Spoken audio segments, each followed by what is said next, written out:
Supreme कोर्टाशी संबंधित अतिशय महत्वपूर्ण घडामोडी चालू आहेत बघा। सुप्रीम कोर्टामध्ये 5 नवीन न्यायाधीशांची नेमणूक झालेली आहे बघा। या 5 नवीन न्यायाधीशांच्या नेमणुकांमध्ये एक महिला न्यायाधीश आहेत, त्यांच्यावरती भरपूर प्रश्न परीक्षेमध्ये विचारले जाणार। सगळ्यात महत्वाचा पॉईंट ध्यानात घ्या की सुप्रीम कोर्टामध्ये आता जजेसची संख्या 38 झालेली आहे, 37 + 1, एक सरन्यायाधीश, बाकीचे 37। तर ज्यांची निवड झालेली आहे त्या महिला आहेत बघा। त्यांचं नाव आहे विद्यार्थी मित्रांनो व्यंकटा मोहाना। काय नाव आहे? व्यंकटा मोहाना। फी मोहाना मॅडम यांची निवड झालेली आहे बघा।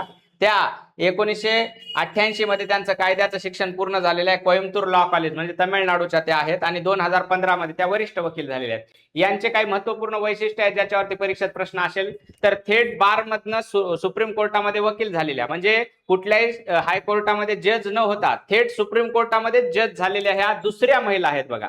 याच्या अगोदर 2018 ला इंदू मल्होत्रा ह्या तसं झाल्या होत्या वकील। त्याच्यानंतर व्ही मोहाना मॅडम आता झालेले आहेत बघा। ओके, व्ही मोहाना मॅडम यांनी कोणत्या कोणत्या खटल्यांमध्ये न्याय निवाड्याचं काम केलेलं आहे?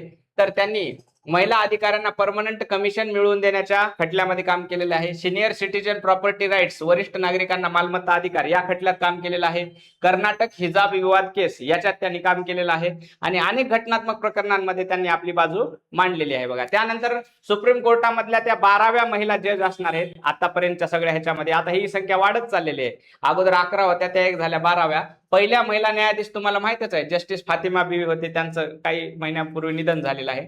फातिमा बीवी या 1989 मध्ये सुप्रीम कोर्टामध्ये आल्या होत्या। महिलांचं प्रतिनिधित्व वाढायला लागलेलं। पुढे काय होणार?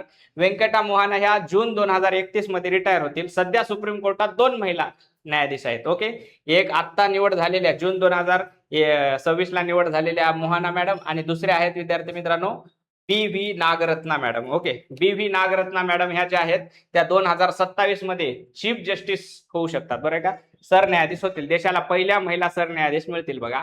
आणखीन एक महत्वपूर्ण माहिती आहे बघा मोहाना मॅडमच्या बाबतीत की 5 वर्षाचे जे डिग्री कोर्स झाला LLB चा, त्याच्यामधली डिग्री मिळवणाऱ्या त्या पहिल्या बॅच मधल्या स्टुडंट आहेत। हा पण मुद्दा त्या ठिकाणी ध्यानात घ्या। MPSC अशा गोष्टींवरती कायम प्रश्न विचारत असते, म्हणून ही माहिती लिहून घ्या।